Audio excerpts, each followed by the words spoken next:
ولعنة الله على أعدائهم أجمعين من يومنا هذا إلى يوم الدين. أما بعد فقد قال رسول الله صلى الله عليه وآله إن الحسين مصباح الهدى وسفينة النجاة. صلى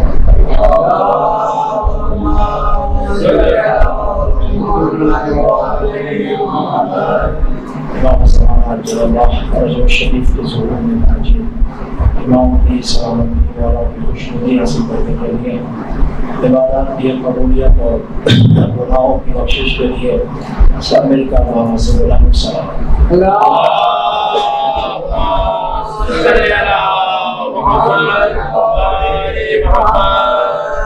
عزیزان محترم، امام حسین علیہ السلام کے خطبات کے عنوان سے آپ کی خدمت میں گفتگو ہو رہی ہے، اور ہم نے آپ کی خدمت میں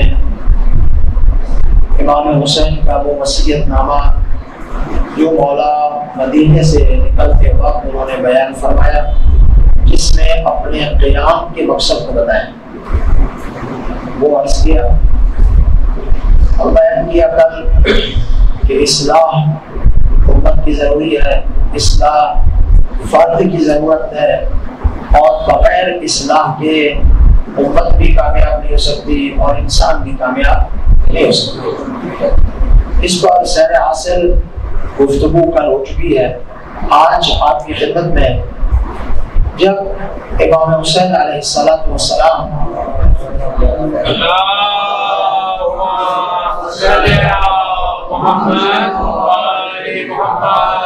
مدینے سے ایک سوال کرو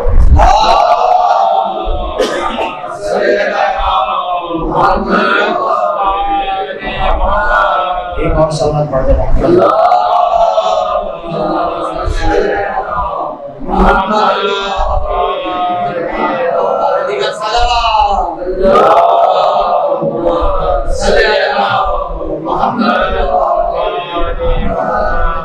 امام حسین مدینے سے چلے اور آگھر مکے میں قیام کیا۔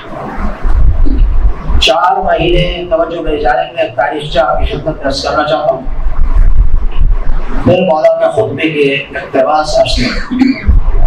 4 مہینے امام حسین علیہ السلام مکہ میں رہے، اور مکہ میں رہ کر وہی ہدایت، تبلیغ، دین کا پیغام سب امام حسین علیہ السلام انجام دے رہے تھے۔ اتنے میں یزید نے ایک خط لکھا، اور وہ خط لکھا ابن عباس کو، ٹھیک ہے۔ ابن عباس امام حسین علیہ السلام کے رشتہ داروں میں سے تھے، رسول خدا کے چچا زاد بھائی تھے، ٹھیک ہے، جن کا نام مشہور ہے۔ اس کے اہل سنت بھی سے قبول کرتے ہیں، شیعہ بھی قبول کرتے ہیں، اعتماد والی شخصیت ہے، ولایتی تھے، ساری چیزیں۔ یزید نے خط لکھا جب یزید کو پتا چلا کہ امام حسین علیہ السلام اب مکہ چھوڑ کر عراق کی طرف جا رہے ہیں، ٹھیک ہے۔ ابن عباس کو خط لکھا کہ دیکھو، پہلے تو ابن عباس کی تعریف کی کہ تم اپنے علاقے کے بڑے ہو، تمہارا مقام ہے، تم فلاں ہو، تم مفسر قرآن، جو بالآخر تعریفیں کر سکتا تھا، جو کہ بعض لوگ سمجھتے ہیں، کچھ لوگوں کی عادت یہ ہے کہ اگر ان کی تعریف کی جائے وہ سارا کام کر دیتے ہیں، ٹھیک ہے نا، ان کو بس کہہ دو ماشاء اللہ، آپ جیسا تو بھائی نہیں، آپ تو پورے علاقے کے آپ ہی ہیں، بس اسی میں جو ہے نا وہ ختم ہو جاتا ہے بیچارہ۔ اب یزید نے سمجھا کہ اپنے پاس نعوذ باللہ ایسے ہی ہیں، وہ ایسے الفاظ استعمال کیے، اور بعد میں ساتھ میں یہ لکھا کہ دیکھو ابن عباس، تم حسین کو سمجھاؤ کہ مکہ میں ہی رہ جائیں، مکہ سے حرکت نہ کریں، مکہ میں رہ جائیں، اور چاہیں تو مکہ سے مدینہ چلے جائیں۔ ہمارا ان سے کوئی لڑائی جنگ وغیرہ نہیں ہے، مگر ان سے کہو کہ انقلاب کے لیے حرکت نہ کریں اور ہماری بیعت کر لیں، ہمارے خلاف تبلیغ نہ کریں تو ہمارے تو کوئی مسئلہ نہیں ہے، ایسا میں نہیں. تو آج بھی دشمن کیا کہتا ہے؟ دشمن آج یہ بھی کہتا ہے، یہی کہتا ہے کہ تم مسجد آباد کرو، امام بارگاہ آباد کرو، تم اپنے دین میں لگے رہو، لیکن حکومت ہمارا اختیار ہے، دنیا کو ہم چلائیں گے جس طرح بھی چلاتے ہیں، تم ہمارے سامنے اس مسئلے میں نہیں آنا. کیا بولو یار، ٹھیک ہے نا؟ جب آپ ان کے سامنے آئے، ان کی حکومت کو للکارا، تو وہ آپ کے دشمن بن گئے. اور جنہوں نے فقط مسجد کو پکڑا، انہوں نے کچھ بھی نہیں کہا، تو وہ آج بھی ماشاءاللہ ٹھیک ہے. لیکن جنہوں نے للکارا کہ نہیں، حکومت بھی تمہارا اختیار نہیں ہے، اس لیے کہ ظلم کے خلاف اٹھنا ہم پر واجب ہے، تو وہ کھڑے ہوئے. تو وہی سلسلہ چلتا رہا ہے. اب ابن عباس نے جب دیکھا، اس نے کہا کہ حسین کو کہو حرکت نہ کرے عراق کی طرف. ابن عباس نے جواب لکھا، کہتے ہیں کہ یزید تیرا خط مجھے ملا ہے، جواب یہی ہے کہ میں اپنی طرف سے پوری کوشش کروں گا، حسین کو منا لو، سمجھا لو، بتا دو کہ یا حسین آپ نہ جائیں، یہیں پر رہ جائیں یا مدینے چلے جائیں، لیکن تجھے میں نصیحت کرتا ہوں کہ تو ظلم کرنا چھوڑ دے اور تقوی الہی کو اختیار کر. اس کو بھی نصیحت کی ابن عباس نے، خط کا جواب بھی دیا. اب آئے ابن عباس کے، امام حسین کے پاس آئے ابن عباس، مولا کو کہا کہ مولا ایک بات آپ سے کرنی ہے. امام نے فرمایا کیا ہے؟ تو مولا میں آپ کی خدمت میں فقط یہ عرض کرنا چاہتا ہوں کہ اگر ہو سکے تو آپ مکے سے عراق کی طرف نہ جائیں، مکے ہی میں رہ جائیں یا مکے سے مدینہ چلے جائیں، اور اگر نہ مدینہ جاتے ہیں نہ مکے میں رہنا چاہتے ہیں تو یمن میں چلے جائیں، وہاں آپ کے لیے امان ہے، وہاں کوئی مسئلہ نہیں ہے، آپ وہاں چلے جائیں. اب غور فرمائیے، ابن عباس نے خیر اپنی طرف سے خیر خواہی کی امام حسین علیہ السلام سے کہ آپ مت جائیں، ٹھیک ہے نا؟ امام حسین علیہ السلام نے ابن عباس کو جواب دیا، اے ابن عباس، میں نے جانا ہے، اس میں تو کوئی دوسری رائے ہے نہیں، یہ فیصلہ ہو چکا ہے کہ میں نے عراق کی طرف جانا ہے، اور یہ فیصلہ ابھی نہیں ہوا، یہ فیصلہ بہت پہلے ہو چکا تھا. جب میری ولادت ہوئی اور رسول خدا نے اپنی گود میں لیا، اس وقت رسول خدا نے فرمایا کہ میرا یہ نواسا کربلا کے میدان میں شہید کر دیا جائے گا. تو یہ کہ مجھے جانا ہے، اس میں تو کوئی دوسری رائے نہیں ہے، ٹھیک ہے نا؟ اب یہ امام حسین علیہ السلام نے ابن عباس کو ان کے سوال کا جواب دیا، لیکن امام نے ابن عباس کو کہنے کے بعد نکلنے سے پہلے دعائے عرفہ پڑھ کر اس عرفات کے میدان سے جبل اور رحمت کے نیچے آنے سے پہلے ایک خطبہ دیا ہے. وہ خطبہ میں آپ کی خدمت میں آج عرض کرنا چاہتا ہوں. یہ خطبہ مکے میں دیا ہے، کس نے؟ امام حسین علیہ السلام نے. اب دیکھو آپ کیسے سماعت فرماتے ہیں، میں آپ کی خدمت میں پوری کوشش کر رہا ہوں تاکہ امام حسین کے کلمات آپ تک پہنچا سکوں انشاءاللہ. امام حسین علیہ السلام کا یہ خطبہ ہے، تاریخ میں موجود ہے، مکتب میں موجود ہے، ہر جگہ موجود ہے. فرماتے ہیں لما عزم علی الخروج الی العراق، جب امام حسین علیہ السلام نے ارادہ کیا کہ اب مکہ کو چھوڑ کر عراق جانا ہے، عراق کی طرف، تو کام اس وقت امام حسین علیہ السلام کھڑے ہوئے. یہ خطبہ آپ کو نہیں سنا ہو کبھی بھی. کھڑے ہوئے، قام امام حسین علیہ السلام کھڑے ہوئے، خطبنا، اور کھڑے ہو کر امام نے خطبہ دیا. وہ خطبہ کیا ہے؟ توجہ چاہوں. فقال، امام حسین علیہ السلام نے لوگوں سے مخاطب ہوئے، ایھا الناس الحمدللہ، ساری کی ساری تعریفیں کس کی ہیں؟ بولیے اللہ. ساری تعریفیں خدا. ما شاء اللہ ولا قوت الا باللہ، جو وہ چاہتا ہے وہی ہوتا ہے. ٹھیک ہے نا، مشیت بھی اس کی ہے اور قوت بھی اسی کی ہے. نہ کسی اور کا ارادہ چل سکتا ہے خدا کے علاوہ، نہ کسی کی قدرت چل سکتی ہے خدا کے علاوہ. یہ منظر مولا نے پیش کیا. پھر صلی اللہ علیہ رسول، پھر رسول خدا حضرت محمد صلی اللہ علیہ وسلم.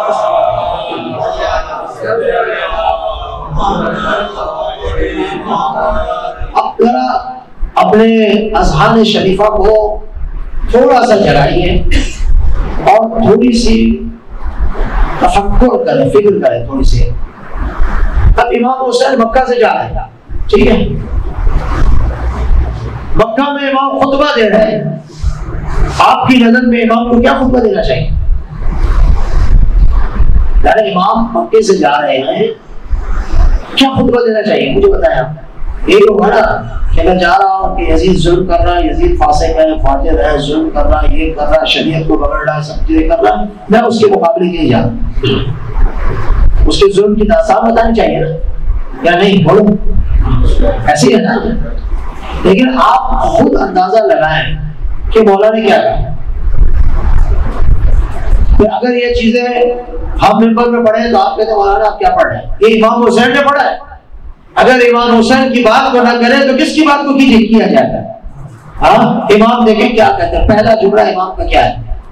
امام فرماتے ہیں صلوات پڑھنے کے بعد، فرما ایھا الناس خط الموت. سب سے پہلے امام نے موت کا تذکرہ کیا.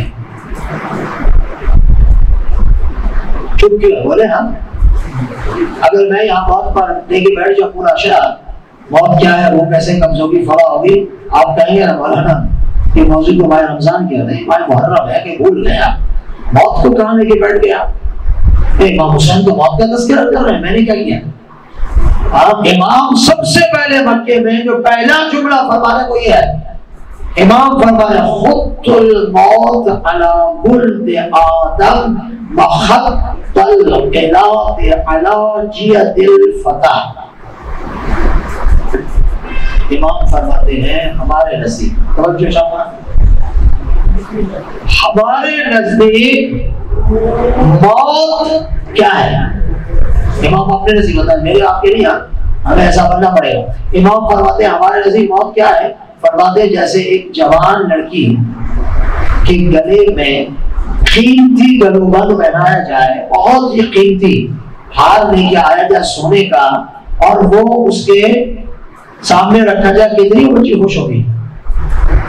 تھوڑی زبان کو حرکت دے تو پڑھو، خوش ہوگی نہیں ہوگی؟ بہت خوش ہوگی کہ میرا باپ یا میرا رشتے دار یہ ہار لے کر آئے، بہت قیمتی، بہت خوش ہوگی نا. اس کی خوشی کا اندازہ وہ خود ہی جانتی ہے، کیونکہ خوشی کو باہر تو نکالا نہیں جا سکتا، خوشی ہے اندر کی، اب وہ خود ہی جانتی ہے کتنا خوش ہو رہی ہے. ایسی ہے نا. امام علیہ السلام فرماتے ہیں کہ ایھا الناس، موت ہمارے لیے اس گلوبند جو ایک جوان لڑکی پہنتی ہے اور خوش ہوتی ہے، اس گلوبند سے زیادہ عزیز ہمارے نزدیک موت ہے.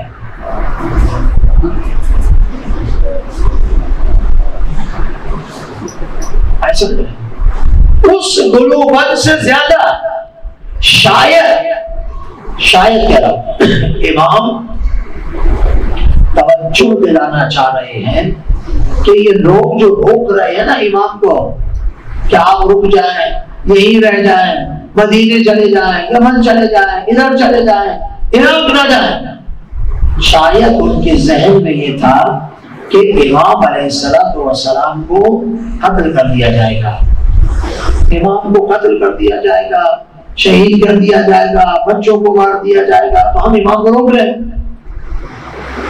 وہ عالم الغیب ہے، وہ جانتا ہے، تو اس نے پہلے ہی اس بات پر ہاتھ رکھا جو ان لوگوں کے ذہن میں تھا کہ دیکھو اگر تم یہ سمجھتے ہو کہ میں اور میرا خاندان موت سے گھبراتے ہیں، موت سے ڈرتے ہیں، تو یہ موت کو اس گلوبند سے زیادہ عزیز ہمارے نزدیک. ایسے میں نہیں. یہی تو علی ابن ابی طالب نے فرمایا تھا نا، علی کو پرواہ نہیں ہے کہ علی موت پر آئے یا موت علی پر آئے. یہ تو گھرانہ ہی ایسا عزیزان محترم. اس خاندان نے ہمیں سکھایا ہے کہ موت سے مت گھبراؤ، جو چیز تمہیں آنی ہے اس سے کیوں گھبراتے ہو؟ ہے کوئی انسان، آپ یہاں پر بیٹھے مجھے بتائیے، آیا ممکن ہے کہ ہم پر موت نہ آئے؟ ممکن ہے؟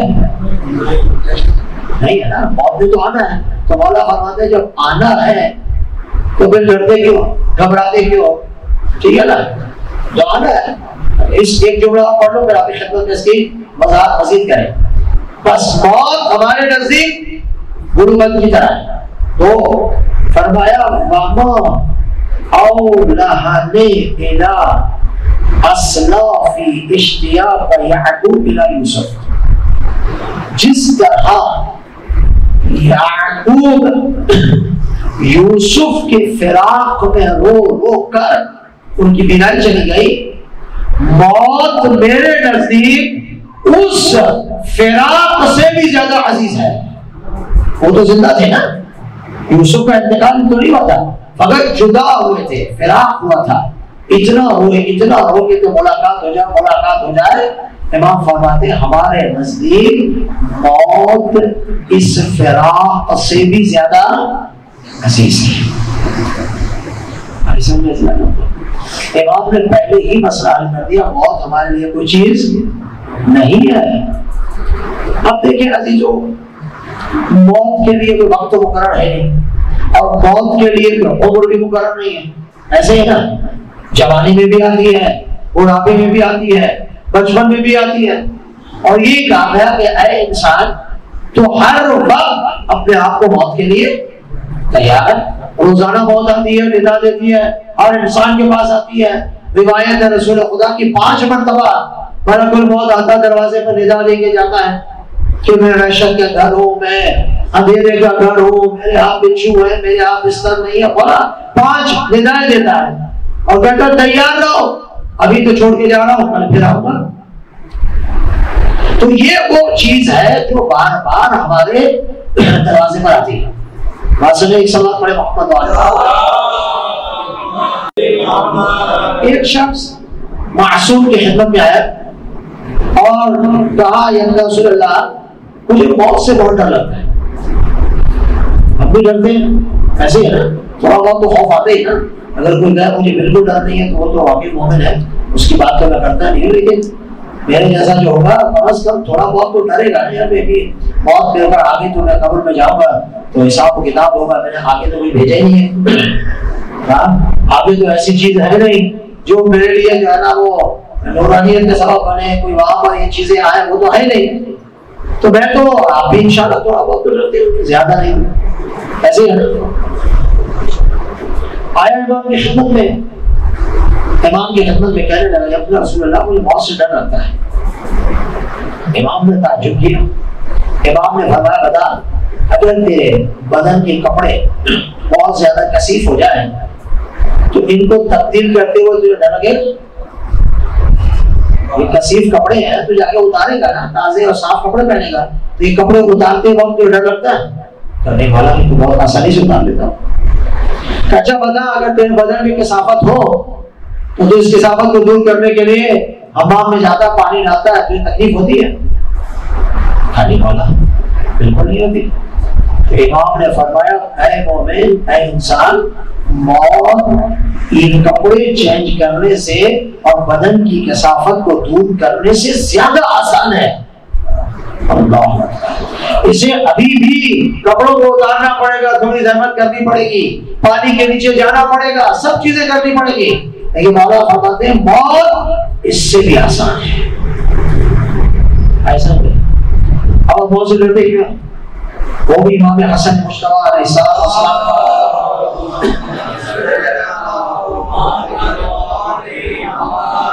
امام حسن مجتبی علیہ السلام فرماتے ہیں دیکھو انسان موت سے کیوں ڈرتا ہے؟ فرماتا ہے موت سے اس لیے ڈرتے ہو کہ تم نے اپنی آخرت کو خراب کیا ہے اور اپنی دنیا کو آباد کیا ہے. چونکہ دنیا آباد ہے اور آخرت خراب ہے. تو اب یہ اس کی مثال پھر ایسے دی گئی ہے کہ آپ کراچی شہر میں رہتے ہیں. اب آپ کو کہا جائے کہ سندھ کے آخری دیہات میں رہنے کے لیے آپ کو جانا ہے، جہاں نہ پانی ہے، نہ کچھ ہے، نہ کچھ ہے، نہ لائٹ ہے، کچھ بھی نہیں، آپ کو اس دیہات میں جانا ہے۔ بتائیے آپ کو ڈر لگے گا یا نہیں؟ بولو یار، زبان سے بولو، خوف ہوگا نا بھائی؟ روشنی کی شہر سے یہاں ہر چیزیں موجود ہیں، یہاں سے جو دیہات کے آخری دربار کر کی طرف جاؤ، یہاں پانی ہے نا، لائٹ ہے، میں کیسے لگے رہوں گا؟ بہت مشکل ہے نا۔ بس اسی طریقے سے فرماتے ہیں چونکہ دنیا کو بہت اچھا اور آباد کیا ہوا ہے اور آخرت کو نابود کیا ہوا ہے، تو جب موت کا تذکرہ آتا ہے، جب قبر کی بات آتی ہے، تو انسان ڈرتا ہے میرا کیا ہوگا، پھر کیا خدا ہے 2-4 دن اور دے دے، 2-4 دن، ان 2-4 دن لیتے لیتے تو اپنی عبداللہ اتنی عمر ہو گئی ہے، اب مزید وہ کتنی دیتا ہے اس کی مرضی، ایک ساتھ بڑے موقع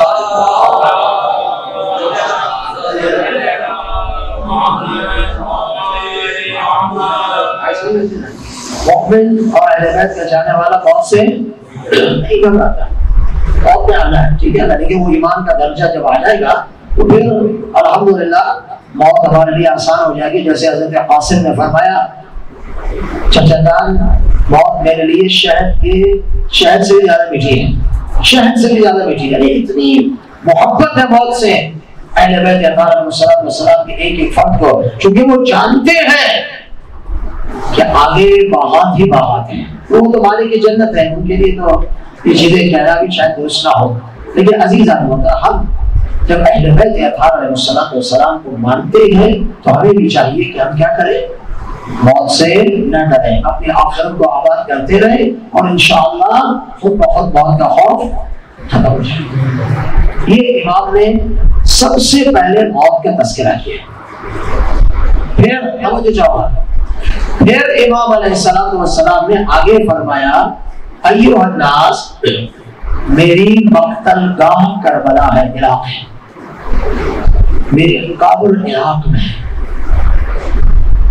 اور مجھے درندے سبا کریں گے، میرے خاندان کو شہید کریں گے، میرے اصحاب کو شہید کریں گے۔ امام نے جانے سے پہلے خبر دی ہے واقعہ کربلا کی۔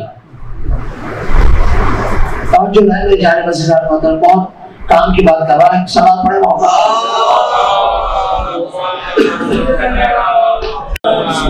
جانے سے پہلے، ابھی امام عراق میں مکے میں عراق میں نہیں گئے، ابھی واقعہ عراق کا کربلا کا ہوا نہیں ہے، لیکن امام جانے سے پہلے مکہ میں بیان فرما رہے ہیں کہ میری مقتل گاہ عراق میں ہے، میرا حرم، میرا مدفن عراق میں ہے، اور مجھے درندے اور بھیڑیے قتل کریں گے۔ سوال امام حسین، اب دیکھیں بہت ہی پیچیدہ مسئلہ تھوڑا سا آسان کرنے کی کوشش کرتا ہوں۔ سوال آیا امام حسین علیہ السلام کو علم تھا کہ میں شہید ہوں گا؟ تھا نا، بولے ڈرتے کیوں؟ تھا نا علم، ٹھیک ہے نا۔ اب اگر علم تھا تو پھر سوال کرنے والا یہ سوال کرتا ہے، اگر علم تھا تو پھر گئے کیوں؟ یہ تو تھا نا، آپ جاتے اور اچانک کوئی آپ پر حملہ کر دیتا تو ایک بات سمجھے، یہ آپ کو سب پتا، آپ جانتے ہوئے بھی جا رہے ہیں، سوال ہے یا نہیں؟ جانتے ہوئے بھی آپ جا رہے ہیں، آپ کو علم ہے۔ یہ ہمیشہ سوال لوگ کرتے ہیں، امام رضا کو نہیں معلوم تھا کہ انگور میں زہر ہے، امام حسن کو نہیں معلوم تھا کہ دودھ میں زہر ہے، ہاں امام علی کو نہیں معلوم تھا کہ ضربت لگتی ہے صبح نماز میں جا رہے ہیں۔ علم تھا نا، اگر علم تھا تو پھر علم کے ساتھ گئے کیوں؟ تو جب یہ سوال ابھرا تو بعض نے اس سوال کے جواب سے بچنے کے لیے انکار ہی کر دیا، کہ نہیں، اہل بیت کو اس بات کا علم نہیں تھا، امام حسین کو علم نہیں تھا، کیونکہ اس سوال جو ذہن میں ابھر رہا تھا اور جو سامنے آ رہا تھا اس کا حل ان کے پاس موجود نہیں تھا، تو اب اس سے جان چھڑانے کے لیے بنیاد ہی ختم کر دو. تو بھائی تھا ہی نہیں، علم تھا نہیں، ہماری طرح کے تھے. اور جب ان کو ذہن مل گیا تو متوجہ ہوئے. یہ بعض نے لکھا ہے لیکن ہم اس کو نہیں مانتے. بہت سارے علماء کی کثیر تعداد اس بات پر قائل ہے کہ امام حسین کو پتا تھا. یا تھوڑا بول رہے محمد والے محمد بلند ترین صلوات.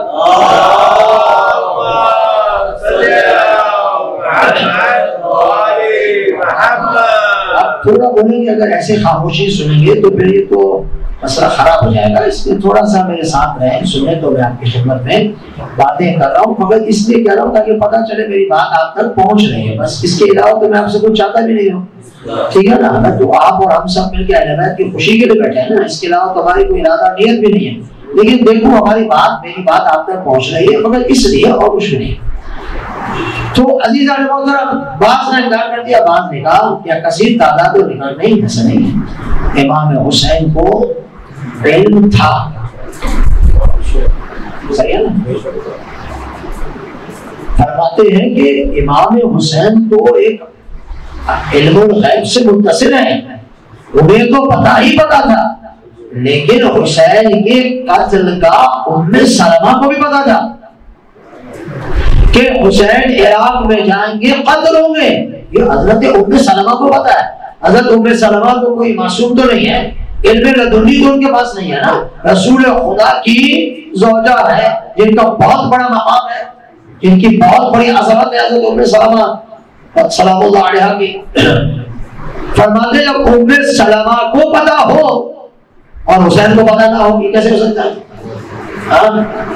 آپ کو معلوم واقعہ سنتے ہیں جب امام حسین علیہ السلام جانے لگے مدینے سے تو حضرت ام سلمہ نے بلایا. اور حضرت ام سلمہ کو امام حسین ماں کہہ کر پکارتے تھے. حضرت ام سلمہ نے فرمایا اے حسین، آپ جہاں جا رہے ہیں آپ کو قتل کر دیا جائے گا، شہید کر دیا جائے گا. امام حسین نے پوچھا کہ اے اماں آپ کو کیسے پتا چلا؟ جا کر وہ شیشی لے آئے، کہا یہ تمہارے نانا نے شیشی دی، اس میں مٹی ہے، کہ 10 محرم کو یہ مٹی خون میں مبدل ہو جائے گی.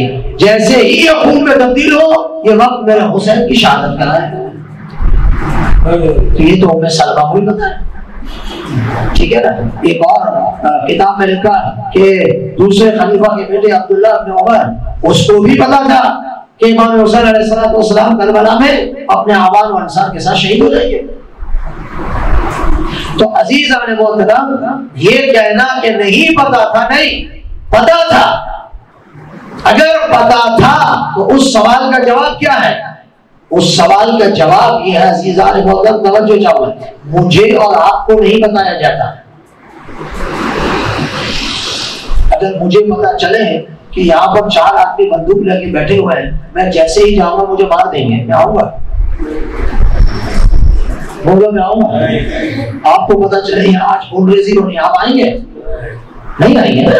ہاں ہم آ گئے، ہمیں پتا نہیں ہے، پھر گولی لگ گئی، ٹھیک ہے حسین پہ قربان، لیکن پتا نہیں ہے کہ ہمیں مار دیا جائے گا، یہاں بم پھٹے گا. اگر علم ہو تو شاید نہ آئے، اور اگر ایمان بہت قوی ہو تو پھر پہنچ جائیں گے. جیسے الحمدللہ ہماری قوم کی شیعہ جہاں مسئلہ پہلے ہو چکا ہوتا ہے یا گولی چلتی ہے کچھ ہوتا ہے، اگلے سال وہاں اس سے زیادہ لوگ ہوتے ہیں.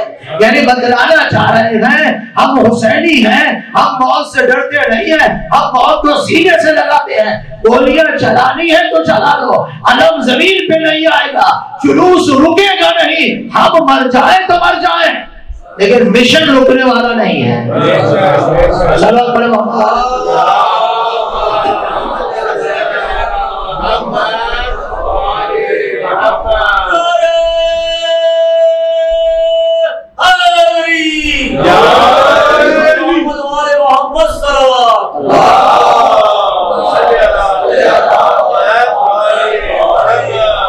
مجھے بتاؤ مشن رکا؟ ہاں رکا نہیں، رکا نہ رکے گا. کسی کی ضرورت نہیں ہے، کسی طاقت نہیں ہے. اب باہر ممالک میں رکا ہوا ہے لیکن اس طرح نہیں ہو رہا. گھروں میں کر رہے ہیں، آن لائن مجالس ہو رہی ہیں، سب چیزیں ہو رہی ہیں، آزاداری نہیں رکتی، لیکن چونکہ ظاہر ہے باہر کے ممالک ہیں، ان کے اپنے قانون نہیں چلو تو وہ برقع بند کر دیتے، طاقت ہے ان کے پاس، ٹھیک ہے نا، وہاں تو نہیں ہو رہا، لیکن ہمارے ہاں الحمدللہ ہر جگہ آزاداری ایسی ہو رہی ہے، ٹھیک ہے نا۔ ہاں کورونا کا احتیاط ضرور کرنا ہے، لیکن کورونا کو موت کون دے گا؟ یہ فرش عذاب دے گی۔ یا تو ہمیں دکھاؤ کہ فرش اعضاء سے کورونا پھیلا ہو تو ہمیں بتا دو کہ آپ کی مجالس سے کورونا پھیلا ہے۔ کورونا تمہاری وجہ سے پھیلتا ہے، ہماری وجہ سے نہیں۔ ہم تو کورونا کو شکست دینے کے لیے تو فرش اعضاء پر آتے ہیں۔ ذکر حسین پہ جاتے ہیں عزیزان محترم، آج تک الحمدللہ کسی کو نہیں ہوا، لا کے دکھاؤ کہ فرش اعضاء میں بیٹھا تھا کورونا ہو گیا، یہی تو معجزہ ہے۔ ہاں نہ زنجیر سے مرتا ہے، نہ تلوار مارنے والا مرتا ہے، نہ فرش اعضاء پہ آنے والا کورونا میں مبتلا ہوتا ہے۔ محمد والے محمد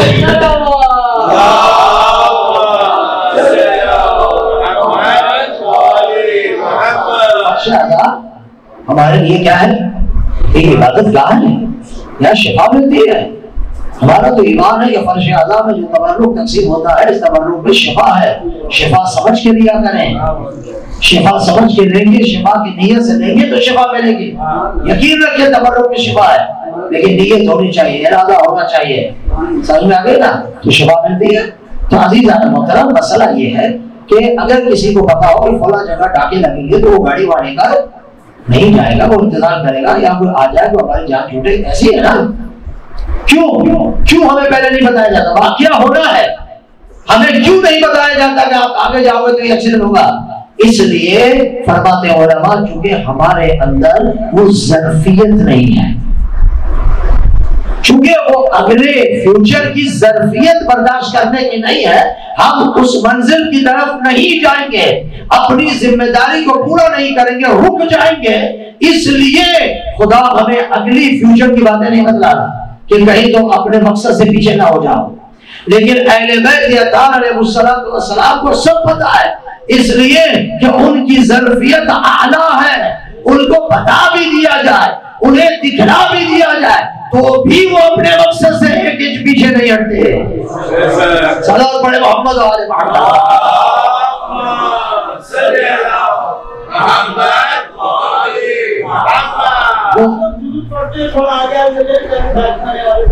تھوڑا تھوڑا آگے جائے۔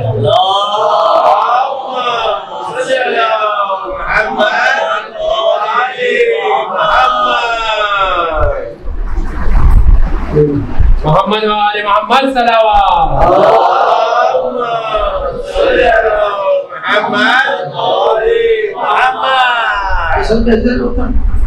ظرفیت اعلیٰ ہے، سب کچھ جانتے تھے، سب کچھ جانتے تھے، حتیٰ امام حسین نے ام سلمہ کے چہرے پہ ہاتھ پھیرا، وہاں تھی ہاتھ پھیرا، اور اپنی وہ ولایت والا تھا، توجہ چاہوں، یہ ہاتھ ولایت والا جب چلے نا سب کچھ کر دیتا ہے، ٹھیک ہے، ید اللہ ہے نا، ید اللہ جب آتا ہے تو سب وہ ید اللہ نے کام کرتا۔ جیسے ہی ام سلمہ کی آنکھوں پہ ہاتھ پھیرا تو ام سلمہ کے سامنے کربلا آ گیا۔ ام سلمہ نے خود دیکھا کہ کس طرح ایک ایک گھوڑے سے زمین پہ آ کے شہید ہو رہا ہے۔ حسین نے فرمایا ماں مجھے معلوم ہے ہمارے ساتھ کیا ہونا ہے، لیکن حق کے لیے قدم بڑھانا ہے، میری ذمہ داری ہے میں آگے بڑھوں، مجھے معلوم ہے اس کا نتیجہ کیا ہے، لیکن اس دین کو بچانے کے لیے اگر یہ نہیں کیا تو دین نابود ہو جائے گا، تو دین کے تحفظ کے لیے میں نے یہ ساری قربانیاں دینی۔ حسین جانتے تھے۔ ایک سبق پڑھے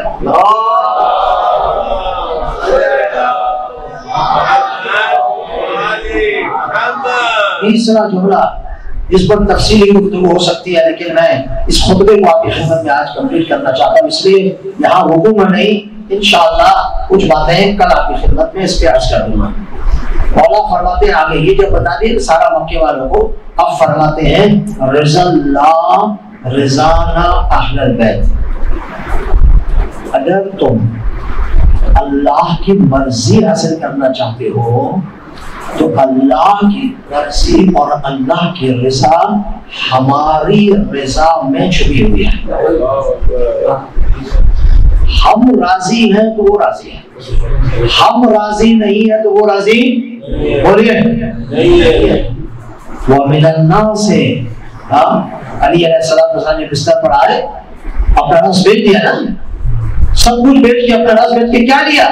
مرضات اللہ, ساری مرضات نے لی. اب اللہ کی مرضی کا مظہر علی ابن ابی طالب علیہ السلام ہے.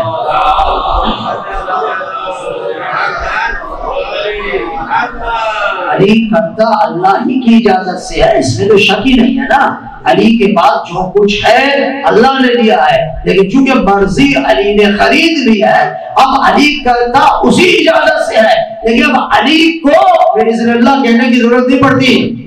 ہے بِإِذْنِ اللہ, اجازت الہی کے بغیر اہل بیت کوئی کام نہیں کرتے, لیکن کہنے کی ضرورت نہیں پڑتی. انبیاء کو ضرورت پڑی, عیسیٰ نے کہا قم بِإِذْنِ اللہ آئیسن میں, اور علی نے جب جنازہ پڑھایا تکبیر کر دی آئیسن میں, تو فوراً وہ زندہ مردہ ہو گیا. آپ کو واقعہ پتا ہے. تو علی و اہل بیت علیہ السلام کی مرضی اگر حاصل ہو گئی تو خدا کی مرضی حاصل ہو. رضا خوشنودی رضوان پروردگار, اگر خدا راضی ہے. یہی تو میرے رسول نے فرمایا ان اللہ یغضب لغضب فاطمہ ویرضا لرضاها, خدا غضبناک ہوتا ہے جس پر فاطمہ غضبناک ہو, خدا راضی ہوتا ہے اس پر جس پر فاطمہ راضی ہو. خدا نے معیار بتا دیا, میرے غضب اور میری رضا کا معیار فاطمہ کا غضب اور رضا ہے. اب دیکھو فاطمہ کس پر راضی تھی, دیکھو فاطمہ کس پر غضبناک تھی. دیکھو فاطمہ اگر کوئی ان کے ملنے بھی آ گیا, فاطمہ نے علی کے کہنے پہ اجازت بھی دے دی, تو بھی فاطمہ نے اپنا چہرہ موڑ لیا. کس سے موڑا مجھے نہیں پتا, تاریخ پڑھو, مجھے بتانے کی ضرورت نہیں ہے. ہم تو فقط ایک راستہ بتلاتے ہیں, تاریخ پڑھ لو, تاریخ خود بتائے گی کہ کس سے فاطمہ راضی تھی, کس سے غضبناک تھی. ہم یہ کہتے ہیں جس سے غضبناک تھی وہ رضی اللہ نہیں ہو سکتا, جس سے راضی تھی وہ رضی اللہ ہے. بات سمجھ میں آئی ہے نہیں؟ جنگ اس بات کی نہیں ہے کہ ہم کس کو رضی اللہ کہتے ہیں کس کو نہیں کہتے, نہیں. ہمارے لیے معیار محمد مصطفیٰ نے بنا دیا, جو فاطمہ جس سے راضی ہے وہ رضی اللہ ہے, جس سے فاطمہ راضی نہیں ہے وہ نہیں ہے رضی اللہ. اب اس پہ کون سی, اس میں جھگڑا کیا ہے؟ صلاۃ پڑھے محمد.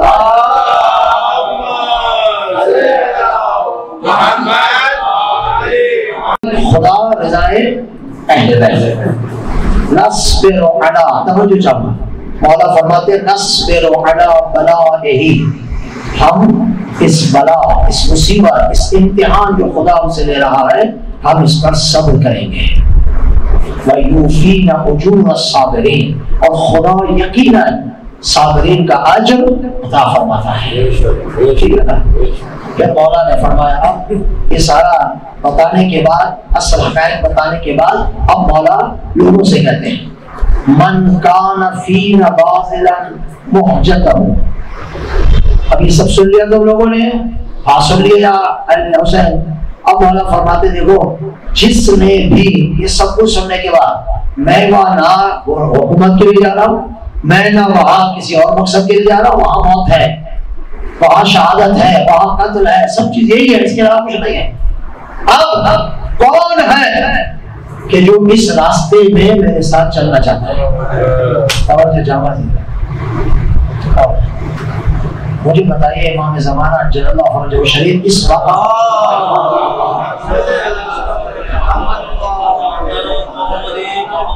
یہی تو فرما رہے ہیں, کون ہے جو میرے لشکر میں شامل ہوگا؟ کون ہے؟ اس لیے کہ جو میرے لشکر میں آئے گا وہ سختیوں برداشت کرنے کے لیے آئے گا. وہاں سختیاں ہیں, وہاں بلا ہے, وہاں امتحان ہے. کون ہے؟ ظاہر ہے ہم تیار نہیں ہیں ابھی, چونکہ تیار نہیں, آپ کو معلوم ہے نا, ایک مرتبہ چھٹے امام صادق علیہ السلام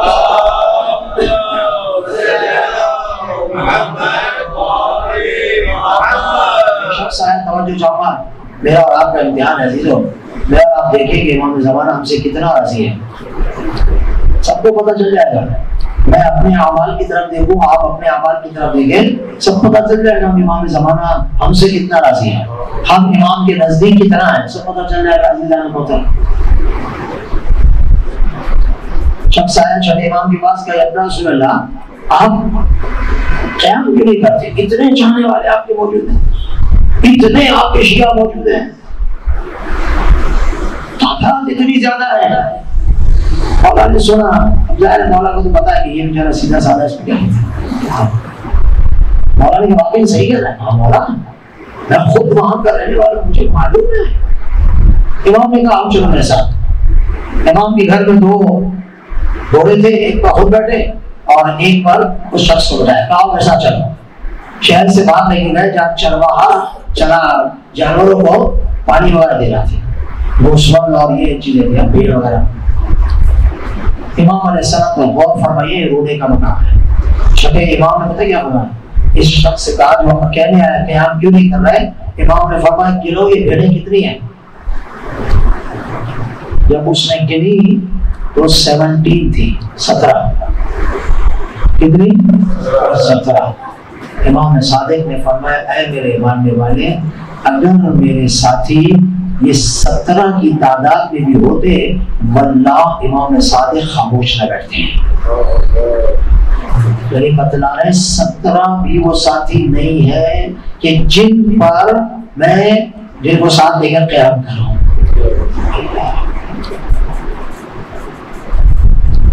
امام زمانہ نے تو پورے جہان کو پاک کرنا ہے نا فتنے سے، ان کو تو بہت سارے ساتھی چاہیے نا۔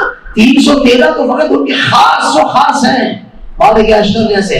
ان 313 میں تو کئی تو رجت ہو کر آگے واپس جو دنیا سے چلے گئے ہیں ان کی رجت ہوگی، 313 میں تو آدھے سے زیادہ تو وہ ہیں۔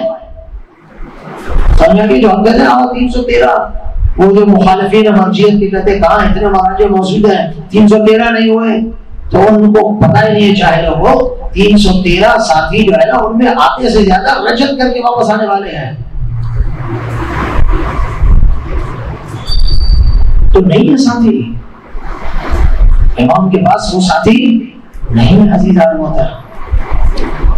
اس لیے امام نے فرمایا کوئی چلنا چاہتا ہے چلے میرے ساتھ اس راستے پر، یہ راستہ کٹھن راستہ ہے، یہ راستہ تکلیفوں کا راستہ ہے۔ وَمُعَطِّلًا عَلَى لِقَاءِ اللَّهِ نَفْسَهُ، اور اللہ کے لقاء کو اگر حاصل کرنا ہے تو چلے میرے ساتھ اس جگہ کو جہاں میں جا رہا ہوں اسے اپنا وطن بنائے۔ فَلْيَدْخُلْ مَعَنَا، اگر چاہتے ہو اس حال میں چلنا آؤ میرے ساتھ داخل ہو جاؤ، ہم سب چلتے ہیں۔ اور اگر نہیں تو فَإِنَّنِي رَاحِلٌ مُصْبِحًا إِنشَاءَ، اگر تم میرے ساتھ نہیں چلنا چاہتے تو حسین کل اپنے خاندان کے ساتھ مکے سے چلا جائے گا۔ عزیزان محترم، محبان امام حسین علیہ السلام، امام نے مکے میں یہ خطبہ دیا اور اس خطبے میں یہ 5 باتیں کی جو میں نے اپنی خدمت میں عرض کی ہے۔ امید ہے خدا مجھے اور آپ کو اس خطبے کو سمجھنے کی اور اس خطبے کی ان باتوں پر عمل کرنے کی توفیق عطا فرمائے۔ خدا صلوات پڑھے۔